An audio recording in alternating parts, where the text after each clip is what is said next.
Fi bidayati muhadaratina hadhil lailah natabarraku awalan bi qiraati suratil Fatihah wa nusilu thawabaha ila hadratin nabiyil mustafa Muhammadin sallallahu alaihi wasallam wa ila hadrati walidina wa ila hadratil ulama'i wal awliya'i ajma'in wa khususan ila sahibi hadzal kitabil mubarak wa huwa kitab tafsir an-nasafi ay madarikut tanzil wa haqa'iqut ta'wil wa sahibuhu huwal imam Abul Barakat Abdullah bin Ahmad ibn Mahmud an-Nasafi rahimahullahu ta'ala.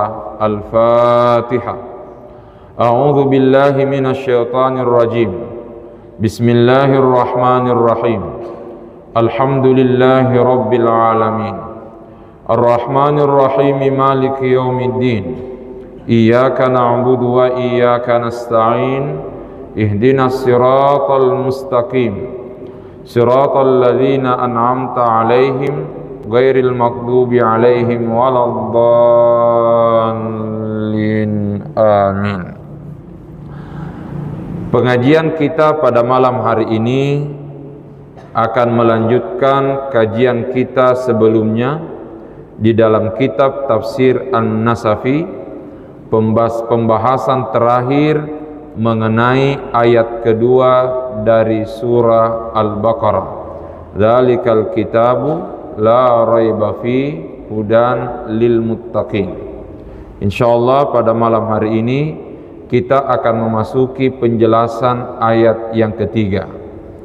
Sebelum masuk ke sana, kita melihat ujung dari ayat yang kedua, bahwasanya Al-Quran diturunkan oleh Allah sebagai hudan lil muttaqin, sebagai hidayah atau petunjuk bagi orang-orang yang bertakwa.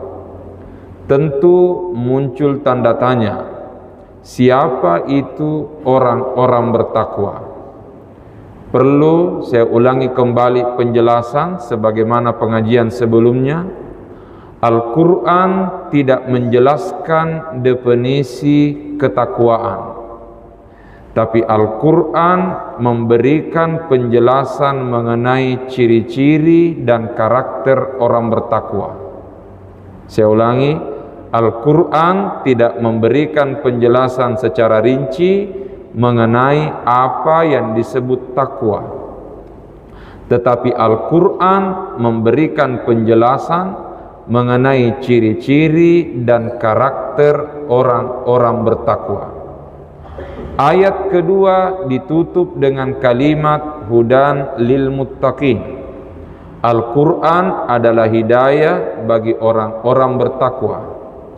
Maka ayat berikutnya atau ayat ketiga dikategorikan oleh ulama sebagai penafsiran terhadap ayat yang kedua, atau penjelasan ayat yang kedua mengenai karakter dan ciri-ciri orang bertakwa.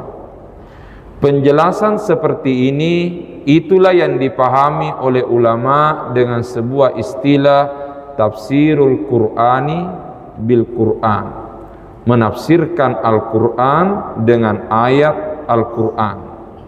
Tafsirul Qur'ani bil Qur'an, menafsirkan Quran dengan ayat Al-Quran.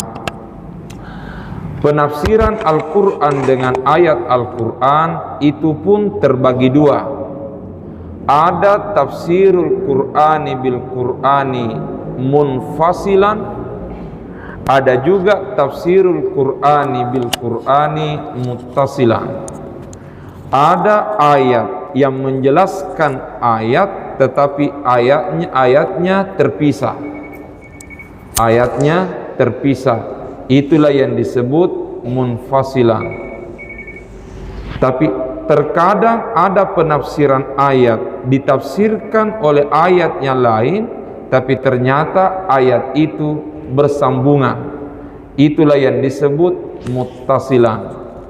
Sebagai contoh ayat yang muttasilan bersambung, inilah yang akan kita baca pada malam hari ini, bahwasanya orang-orang bertakwa itu adalah alladzina yu'minuna bil ghaibi wa yuqimunas salata wa mimma razaqnahum yunfikun. Hanya saja perlu digarisbawahi bahwa penjelasan mengenai ciri-ciri dan karakter orang bertakwa itu tidak terbatas pada ayat ini, karena ternyata ada juga ayat-ayat yang lain yang menjelaskan karakter dan ciri-ciri orang bertakwa, sekalipun juga ayat itu merupakan penafsiran terhadap ayat sebelumnya. Sebagai contoh, wasari'u ila maghfiratin mir rabbikum wa jannatin arduhas samawati wal ard uiddat lil muttaqin. Pertanyaan, siapa itu orang bertakwa? Alladzina yunfikuna fis sarra'i wad dharra'i wal kadhiminal ghaidha wal 'afina 'anil nas, dan seterusnya. Ini juga termasuk ciri-ciri dan karakter orang bertakwa. Semua ini merupakan bagian daripada penafsiran ayat Quran dengan ayat Al-Quran yang sifatnya muttasilan, bersambung.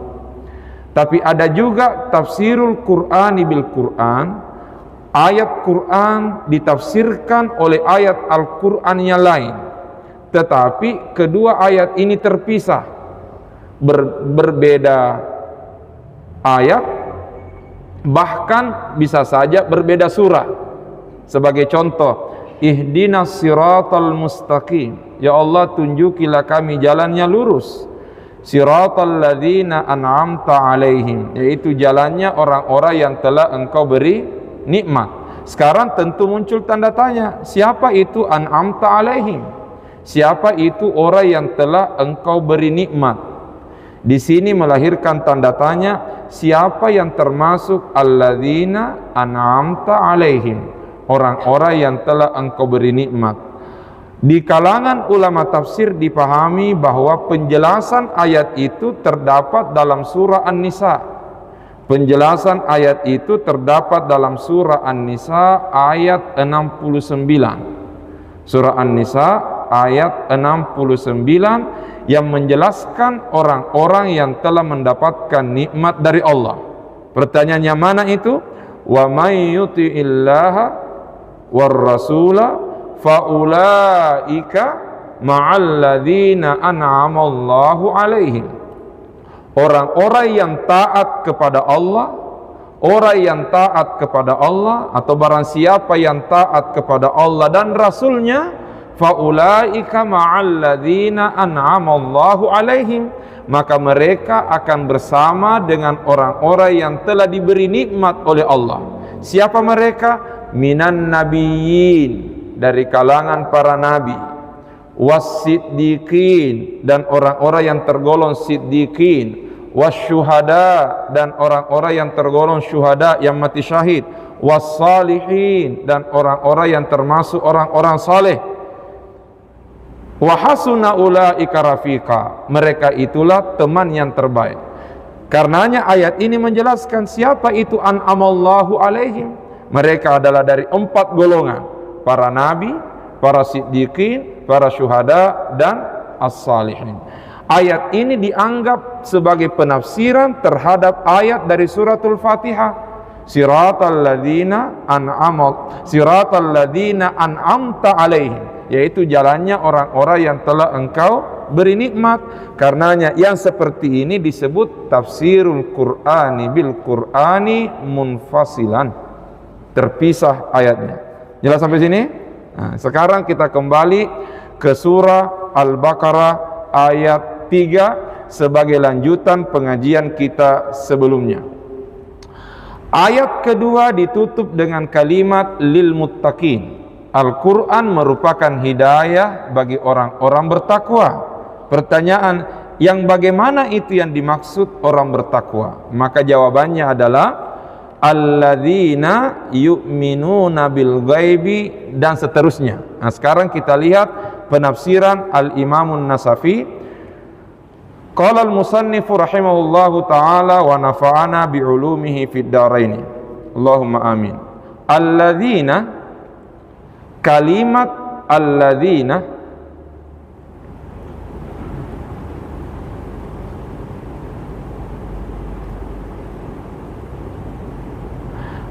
kalimat alladzina fi mawdi'i raf'in, itu berada pada posisi dirafa, marfu', au nasbin alal madhi, atau dia dinasab pada posisi nasab sebagai bentuk pujian, alal madhi, sebagai bentuk pujian terhadap orang bertakwa.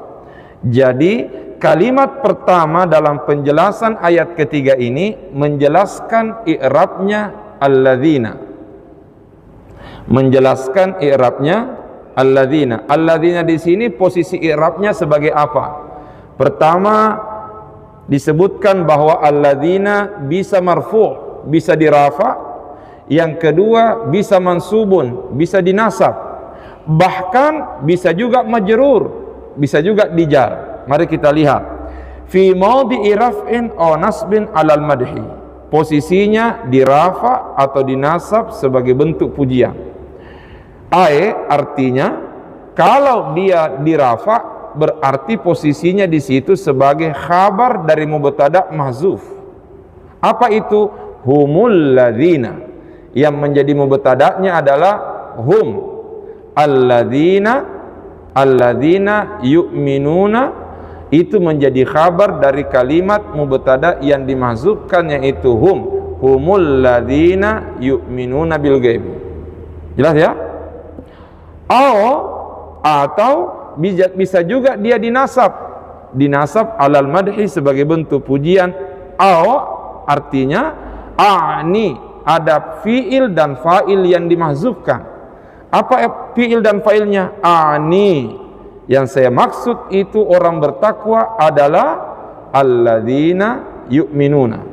Jadi hudal lil muttaqin, yang saya maksud orang bertakwa itu adalah alladzina yu'minuna. Jadi fiil fa'il yang mahzuf. Paham sampai sini? Karenanya alladzina di situ posisinya dia dinasab. Jelas ya? Bahkan bisa saja dia tetap dirafa bukan sebagai khabar, tapi dia sebagai mubtada, huwa mubtadaun, atau dia dirafa sebagai mubtada, wa khabaruhu, dan khabarnya itu adalah ulaika ala hudan min rabbihim. Jadi kabarnya adalah ulaika ala hudan dan seterusnya. Jarrin, atau dia posisinya dijar, majrurun. Di sini huruf ataf mengataf kepada fi maudhi'i raf'in aw nasbin aw jarrin. Atau dia berada pada posisi jar di majrur, ala annahu sifatul lil muttaqin. Bahwa dia dijar karena dia merupakan sifat terhadap kalimat muttaqin. Nah, sekarang muncul tanda tanya. Ternyata dari segi bahasa Arab, dari segi kaidah bahasa Arab, posisi i'rab kalimat alladzina bisa dirafa, bisa dijar, bisa dinasab. Sekarang pertanyaan, apakah perbedaan i'rab itu mempengaruhi perbedaan tafsir? Soalnya, apakah perbedaan i'rab itu mempengaruhi perbedaan penafsiran? Jawabannya, khusus untuk ayat ini secara umum tidak berbeda. Saya ulangi, secara umum tidak berbeda. Dari segi substansi maknanya sama. Tapi ingat, setiap kali ada perbedaan, apakah perbedaan kosakata apakah perbedaan susunan kata atau mungkin perbedaan i'rab, sedikit banyaknya pasti ada perbedaan di dalamnya.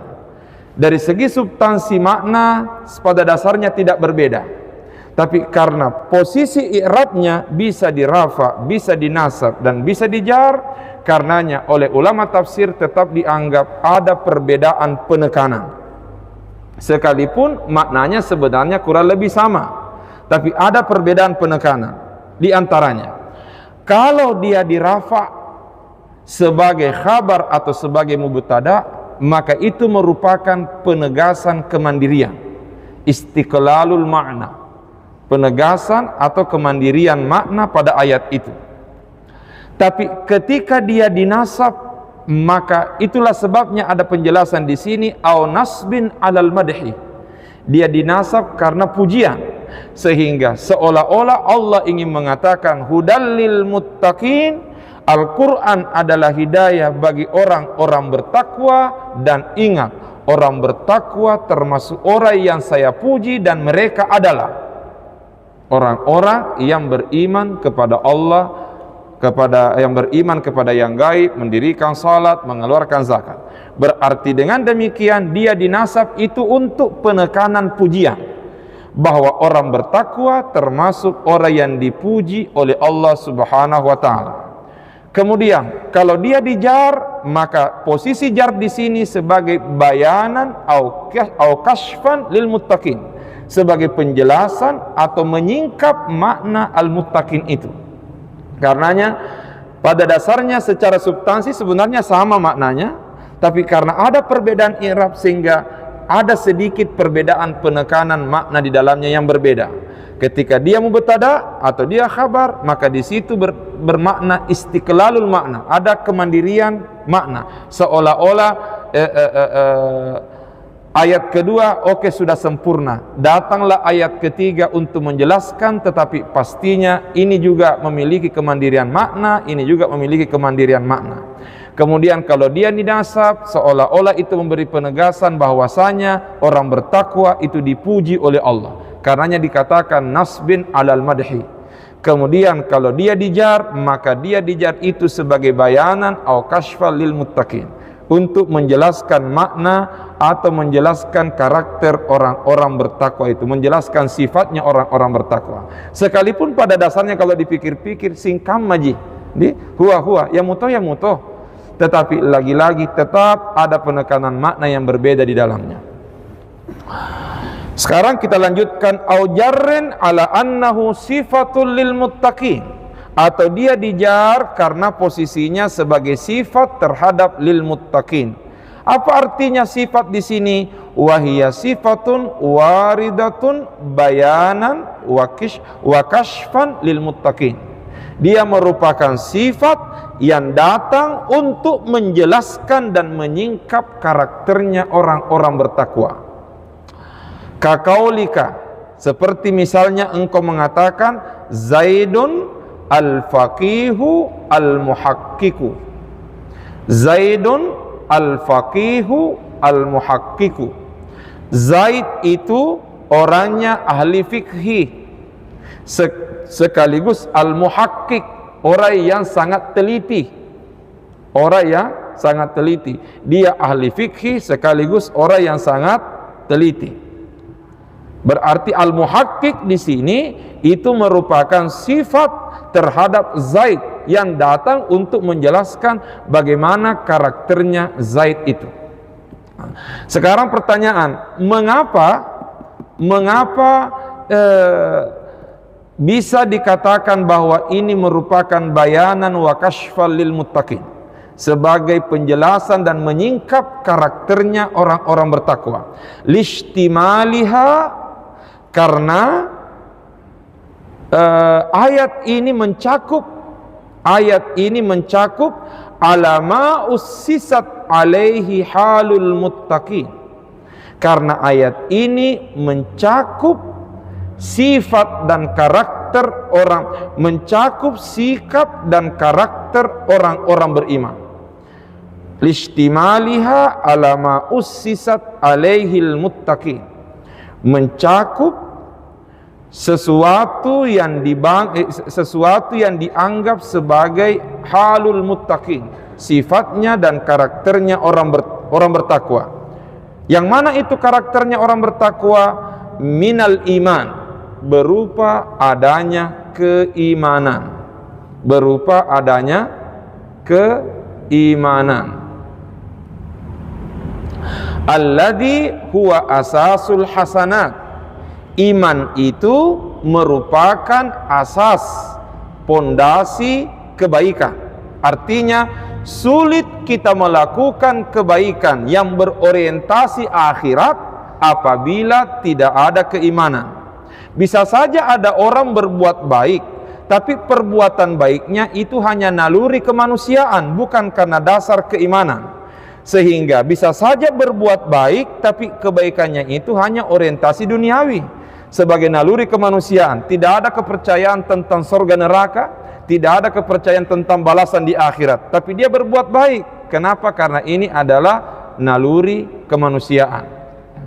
Tapi keimanan mengantarkan kita berbuat baik, bukan hanya berorientasi duniawi, tapi juga berorientasi ukhrawi, mengharap balasan Tuhan di hari kemudian. Karenanya iman disebut sebagai asasul hasanat, pondasi kebaikan. Sulit kita melakukan kebaikan tanpa ada keimanan di dalamnya. Karenanya ada ungkapan mengatakan la sa'adah bidunil iman. Tidak ada kebahagiaan tanpa keimanan. Saya ulang ini, la sa'adah bidunil iman. Tidak ada kebahagiaan tanpa keimanan. Mengapa? Karena yang memegang kunci kebahagiaan adalah Allah. Saya ulang ini, yang memegang kunci kebahagiaan adalah Allah. Sementara untuk dekat kepada Allah kita perlu iman, sebab imanlah yang mendorong kita untuk dekat dengan Allah. Sehingga dengan kata lain, yang memegang kunci kebahagiaan adalah Allah. Karenanya agar kita bisa bahagia, dekatlah dengan Allah. Yang mendorong kita dekat dengan Allah adalah iman. Dari situlah muncul ungkapan la sa'ada bidunil iman. Tidak ada kebahagiaan tanpa keimanan. Saya kasih contoh. Ada tukang cukur, sementara mencukur. Di saat tukang cukur ini mencukur seseorang, dia berkata, saya tidak percaya kalau ada Tuhan. Tukang cukur mengatakan, saya tidak percaya kalau ada Tuhan. Orang yang dicukur ini heran, kenapa tidak percaya kalau ada Tuhan? Lalu tukang cukurnya mengatakan, Tuhan menjanjikan kebahagiaan, tapi faktanya di luar sana masih banyak orang menderita dan tersiksa. Maka itu berarti isyarat tidak ada Tuhan. Sebab andai kata Tuhan itu ada, semestinya semua orang sudah berbahagia, semua orang sudah baik. Tapi buktinya masih ada orang menderita dan masih ada orang tersiksa. Maka itulah bukti tidak ada Tuhan. Orang yang dicukur ini sebenarnya ingin membantah, tapi dia berpikir sekalipun saya bicara sudah tidak ada gunanya. Karenanya dia memilih untuk diam. Selesai dicukur, dia langsung keluar. Sementara jalan di pinggir jalan, dia bertemu dengan seseorang yang panjang rambutnya, bertemu dengan orang gondrong. Lalu dia dekati orang gondrong ini, lalu dia ajak pergi bertemu tukang cukur. Begitu dia bertemu dengan tukang cukur, orang itu mengatakan, saya tidak percaya kalau ada tukang cukur di dunia. Mas El ini Pak cukur. Kenapa kamu tidak percaya? Nah barusan saya cukur rambutmu. Orang itu mengatakan, andai kata ada tukang cukur di dunia, tidak mungkin ada orang gondrong di luar. Andai kata ada tukang cukur, tidak mungkin ada orang gondrong di luar. Lalu tukang cukur itu mengatakan, mengapa dia gondrong? Mengapa dia panjang rambutnya? Karena dia tidak pernah datang menghadap kepadaku minta dicukur rambutnya. Lalu orang itu mengatakan, itulah bukti adanya Allah. Mengapa masih ada orang menderita dan tersiksa? Karena mereka jarang menghadap Allah untuk mencari kebahagiaan. Ya. Karenanya la sa'ada bidunil iman. Tidak ada kebahagiaan tanpa keimanan. Kebahagiaan ada di tangan Allah. Karenanya untuk menemukan kebahagiaan, dekatlah dengan Allah. Dan yang mendorong kita untuk dekat dengan Allah itu adalah keimanan. Bisa saja ada orang merasa bahagia tapi dia jauh dari Tuhan. Ketahuilah, kebahagiaan di saat kita jauh dari Tuhan sebenarnya itu bukan kebahagiaan, tapi itu adalah kenikmatan sesaat yang akan berakhir dengan penyesalan di kemudian hari. Kalau kita merasa bahagia tapi kita jauh dari Tuhan, pastikan kebahagiaan itu sebenarnya bukan kebahagiaan, tapi itu adalah kenikmatan semu, kenikmatan sesaat yang pada akhirnya akan hilang karena kita tidak dekat dengan Allah Subhanahu wa taala. Jelas deh? Oke.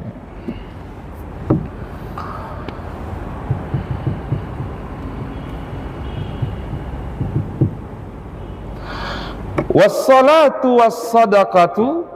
Sebelum lanjut, iman tadi adalah asasul hasanat. Iman tadi adalah asasul al-hasanat, pondasi kebaikan. Artinya yang mendorong kita berbuat baik, yang berorientasi duniawi dan ukhrawi itu adalah iman. Bisa saja ada orang berbuat baik bukan karena orientasi akhirat, tapi karena naluri kemanusiaan, ya.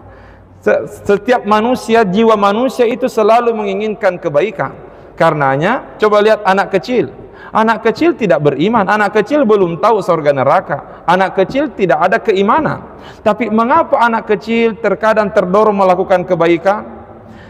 Ada anak kecil pergi belanja, kemudian setelah belanja dia belanja makanan, tapi ternyata ada temannya di kelas. Terkadang dengan kemurahan hatinya dia bagi dua makanannya, dia kasih temannya sebagian, baru dia ambil sebagian. Padahal di situ tidak ada tendensi surga, tidak ada di bawah saya kasih ke ini karena saya masuk surga. Tidak ada. Kenapa? Karena memang naluri manusia suka berbuat baik. Itulah naluri kemanusiaan. Tanpa keimanan kita bisa berbuat baik, tapi kebaikan itu hanya berorientasi dunia. Tapi yang mendorong kita berbuat baik, yang ada tujuan akhiratnya, itu adalah iman. Karenanya iman disebut sebagai asasul hasanat, pondasi kebaikan. Nah sekarang ayat ini mengatakan alladzina yu'minuna bil ghaibi wa yuqimunas salata wa mimma razaqnahum yunfikun. Coba lihat ini. Kata Al-Quran mengatakan alladzina yu'minuna bil ghaibi, diawali dengan kalimat beriman, kemudian wa yuqimunas shalah, dan mendirikan salat, wa mimma razaqnahum yunfikun, dan mereka menginfakkan sebagian rezeki yang kami berikan kepadanya. Sebelum kita lanjut, di antara ulama tafsir ada yang menerjemahkan bahwa sengaja Allah Subhanahu wa ta'ala menyebutkan salat dan zakat, salat dan infak setelah berbicara tentang yu'minuna, setelah berbicara tentang iman, karena sebenarnya salat dan zakat atau salat dan infak ini merupakan manifestasi atau penjelasan terhadap kalimat iman. Artinya seseorang nanti disebut benar-benar beriman apabila dia wujudkan keimanannya melalui salat dan melalui zakat. Iman itu pekerjaan hati. Saya ulang ini, iman itu termasuk pekerjaan hati. Iman itu termasuk amalul qalbi, amalnya hati. Dan apa yang ada di dalam hati mesti kita jelmakan melalui sikap dan perbuatan. Dan itulah yang disebut dengan a'malul jawarih, amalnya anggota tubuh. Dan itu adalah pembuktian iman. Pembuktian iman ada dua, hubungan kita dengan Allah dan hubungan kita dengan sesama. Karenanya alladzina yu'minuna bil ghaibi, itu merupakan penjelasan amal hati, dan amal hati ini mesti dibuktikan melalui anggota tubuh, dan pembuktiannya wa yuqimunas shalah, mendirikan salat, berarti perbaiki hubungan dengan Allah. Kemudian wa mimma razaqnahum yunfikun, dan mereka menginfakkan, mengeluarkan zakatnya, bersedekah, berinfak sebagian rezeki yang telah kami berikan kepadanya. Berarti ini isyarat hubungan dengan sesama. Berarti keimanan itu adalah perpaduan hablum minallah wa hablun minan nas. Karenanya iman adalah asasul hasanat wassalatu wassadaqah. Sementara salat dan sedekah, salat dan sedekah, sedekah di sini bisa berarti sedekah wajib yaitu zakat, bisa berarti sedekah sunnah, sedekah yang lain, sedekah atau infak. Wassalatu wassadaqatu, salat dan sedekah, fahuma umma al-ibadat, fahuma umma al-ibadati, keduanya itu merupakan induknya ibadah. Umma ada alif di situ karena sebenarnya dia ummani, dia bentuk musanna ummani, tapi nunnya dihilangkan karena dia kenapa dihilangkan nunnya? Ummun ummani, dihilangkan nunnya karena dia idhafah, mudhaf kepada al-ibadah. Fahuma umma al-ibadat, keduanya itu merupakan induknya ibadah. Ibadah apa? Al-badaniyah wal maliyah, ibadah tubuh dan ibadah harta. Induknya ibadah badan, induknya ibadah tubuh itu adalah salat, dan induknya ibadah harta itu adalah zakat dan sedekah. Karenanya ini memberi isyarat iman harus dibuktikan. Pembuktian iman, perbaiki ibadahmu kepada Allah melalui ibadah badaniyah yaitu salat, dan melalui ibadah maliyah, ibadah harta melalui zakat dan sedekah. Wahuma al-iyaru, wahuma al-iyaru ala gairihima, dan keduanya itu merupakan al-iyar, yang disebut iyar tolok ukur. Ini merupakan tolok ukur. Ada biasa menyebut tolak ukur. Bahasa kalimatnya nih embaku bukan tolak ukur, tapi tolok ukur. Jadi kalau tolak bala iyalah, ini tolok ukur. Ini tolok ukur, artinya itu menjadi panduan atau kriteria untuk menilai keimanan seseorang. Sekaligus tolak ukur ala gairihima, tolak ukur terhadap ibadah-ibadah yang lain. Artinya apa? Sulit kita berusaha memperbaiki ibadah yang lain kalau salatnya bermasalah dan sedekahnya bermasalah. Ia tona makutu mas sempaja, ia tona liwat seketna, ia tona makutu mas sempaja, ia tona liwat seketna, ajak mutajeng imapi dece, makutu mas sempaja, naliwat to seketna, ajak mutajeng imapi dece. Tetapi ketika ada orang salatnya bagus dan dia termasuk dermawan, maka insya Allah itu akan mudah melakukan ibadah-ibadah yang lain. Kenapa? Karena salat itu hubungan kita dengan Tuhan. Kalau ada orang memperbaiki salatnya, berarti dia memperbaiki hubungannya dengan Tuhan. Kalau ada orang tidak memperbaiki salatnya, berarti dia merusak hubungannya dengan Tuhan. Kepada Tuhan saja dia rusak hubungannya, apatah lagi kepada makhluknya Tuhan. Jelas deh? Kemudian zakat dan sedekah itu merupakan pengorbanan kita, mengeluarkan harta, mengeluarkan hasil jeripaya kita untuk dibagi kepada sesama. Kalau ada orang suka bersedekah, suka berzakat, insya Allah itu mudah melakukan kebaikan yang lain. Tapi nareko ya tona liyo seken, insya Allah sulit kita menunggu kebaikan dari dia. Ada ayat Al-Quran begini, nah. Innal insana khuliqa halu'a idza massahu syarru jazua wa idza massahul khairu manu'a. Artinya innal insana khuliqa halu'a, nama jepunna rupa taweri pancaji wirigau engkan nama dareke nama seke. Idza massahu syarru jazua, nareko lolongan susah liwat darekena, Wa idza massahul khairu manua, nareko lolongi decel liwat sekena. Aku lolongi susah, liwat darekena Honda hok binoko na dareke. Tulimat dareke muni hamat dareke muni hamat dareke muni ha. Tapi si senna lolongat deceng liwat tosi sekena. Tapi coba lihat lanjutannya. Siapa orang yang lepas dari sifat ini? Madareke nama seke. Siapa yang lepas dari itu? Illal musallin. Kecuali orang-orang yang bagus salatnya. Siapa itu yang bagus salatnya? Alladzina hum minggu lalu salah penyebutan itu. Alladzina hum ala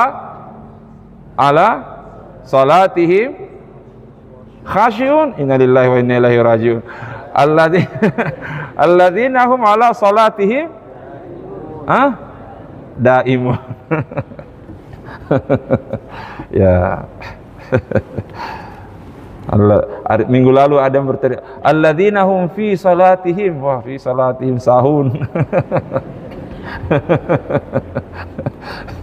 Ya Allah, ya Allah. Oke. Wahuma, keduanya itu merupakan al-iyaru, merupakan tolok ukur atau pedoman atau semacam kriteria ala ghairihima untuk menilai yang lain. Artinya kalau ada orang salatnya bagus, sedekahnya, zakatnya bagus, insya Allah ibadah-ibadah yang lain itu bisa dilaksanakan. Ala tara, tidakkah engkau melihat anna nabiyya sallallahu alaihi wasallam samma salata imadaddin? Tidakkah engkau melihat bahwasanya Rasulullah sallallahu alaihi wasallam menyebut salat itu sebagai imadat din, sebagai tiangnya agama. Berarti agama ini tegak karena tiangnya kuat. Tiangnya agama itu adalah salat. Oleh karenanya anak-anakku semua, yang paling perlu untuk diperbaiki demi menjaga keislaman kita adalah perbaiki salatnya kita. Yang jadi persoalan, iya panapa sedih tetek arwah mani. Napa berdoa, ya Allah masukkan aku ke dalam surgamu yang paling tinggi. Ku cara masuk surga yang paling tinggi naliwak kutumu.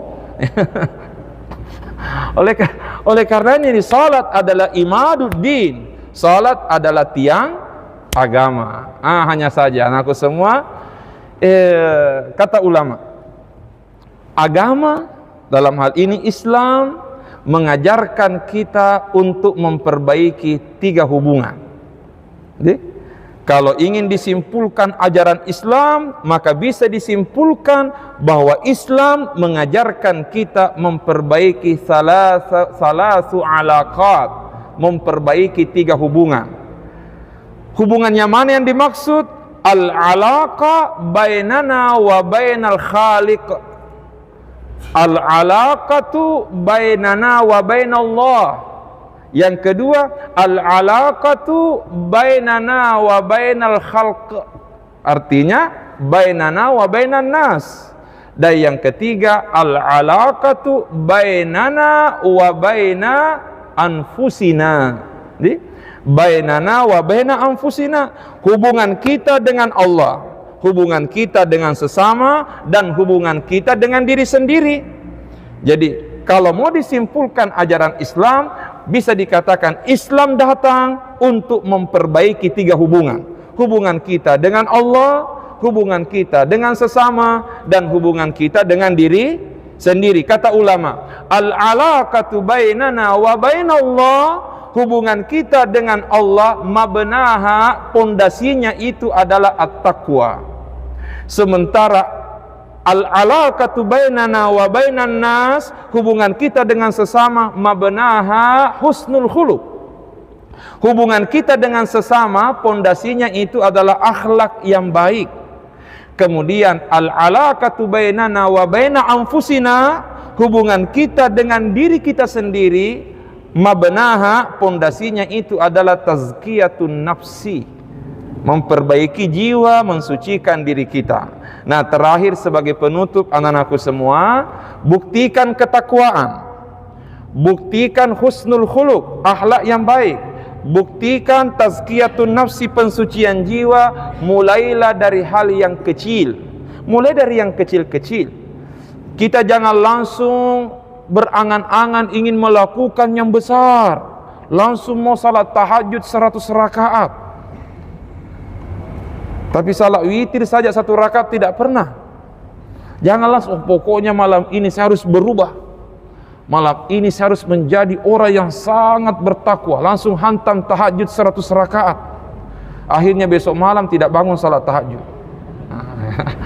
Tidak usah, jangan langsung hantam banyak, sedikit-sedikit saja. Termasuk misalnya, termasuk di masjid ini, pengajian, banyak sekali kebaikan-kebaikan yang bisa dilakukan di masjid ini, sekalipun kecil, namun terkadang terlupakan dan terlalaikan.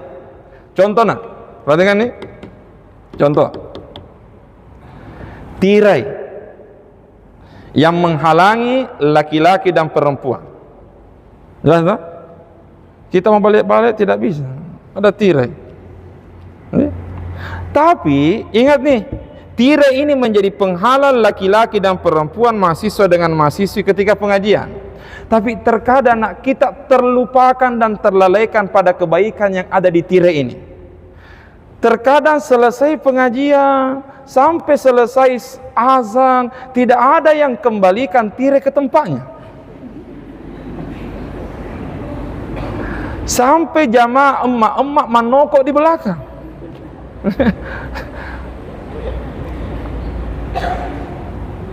Jelas tak? Saya mau tanya nak, ini fakta atau cerita biasa saya ini? Fakta tak? Kalian tahu tidak mengangkat tirai kembali ke tempatnya baik atau buruk? Baik atau buruk? Terus kenapa tidak laku? Ustaz, kita harapkan yang dekat-dekat dengan tirai, Ustaz. Al-Quran menyuruh kita melakukan kebaikan, tapi ingat, bukan sekedar if'alul khairat. Al-Quran mengatakan fastabiqul khairat, berlomba-lomba, jangan menunggu orang. Ada di si anu, bagaimana kalau si anu juga berpikir ada di si anu? Ada di temanku namanya Labedu, biar mi Labedu. Bagaimana kalau Labedu juga berpikir ada di Labaco? Oleh karenanya fastabiqul khairat, berlomba-lomba melakukan kebaikan. Pokoknya nanti nih kita mau lihat. Saya mau lihat berkahnya pengajian malam betul-betul bermanfaat atau tidak, sukses atau tidak. Begitu nanti saya selesai memberi salam, harus ada yang berlomba angkat tirai. Bisa tidak? Kapan nanti tinggal diam? Ada orang di pengajiannya. Mulai dari yang kecil-kecil. Ustaz, jangan saya angkat tirai, Ustaz. Kecil. Saya yang besar-besar. Jangan pandang ente yang kecil-kecil. Jangan sampai dari mengangkat tirai itu yang menyebabkan kita masuk surga. Jelas deh? Jadi mulai ini ada kabar sampai ke saya bahwasanya emak-emaknya masjid besar dakwah Mangkosok menokok-nokok gara-gara mahasiswa tidak angkat tirai kembali ke tempatnya. Apa kesiri-siri? Kalian ini orang berpendidikan, mas. Mahasiswa dinokok sama emak-emak, tidak kerennya deh. Jelas nih? Oleh karena kita mau lihat nanti. Saya tidak bisa pastikan apakah mahasiswa atau mahasiswi nanti langsung berdiri. Mulai dari yang kecil-kecil, termasuk diantaranya. Terkadang ada orang belajar di masjid mahasiswa nih, ada kertasnya coret-coret karena kotor, dia robek, baru dia dia gulung-gulung itu kertasnya sedikit, baru dia simpan di bawah kakinya. Begitu berdiri, lupa diambil kertasnya. Itu kan bikin kotor itu kecil itu. Tapi yang kecil-kecil begini jangan dipandang enteng, karena bisa saja yang kecil itu yang akan menyelamatkan kita di hari kemudian. Jelas ya? Saya kira demikian pengajian kita. Semoga Allah menjaga dan melindungi kita semua. Wallahu a'lam bissawab. A'udzu billahi minasyaitonir rajim. Bismillahirrahmanirrahim. Alhamdulillahirabbil alamin. Allahumma salli ala sayidina Muhammad wa ala alihi wa sahbihi wa sallim. Allahumma anfa'na bima 'allamtana wa 'allimna ma yanfa'una warzuqna ilman yanfa'una. Rabbana zidna ilman warzuqna fahma. Subhanaka la ilma lana illa ma 'allamtana innaka antal alimul hakim. Wa sallallahu ala sayyidina Muhammad wa ala alihi wa sahbihi wa sallam. Walhamdulillahi rabbil alamin. Allahumma salli afdala salatin ala as'adi makhluqatika sayyidina Muhammad wa ala alihi wa sahbihi wa sallim adada ma'lumatika wa midada kalimatika kullama dzakaraka dzakiruna wa ghafala an dzikrihil ghafilun. Allahumma amin. Assalamualaikum warahmatullahi wabarakatuh. Iya nama makai.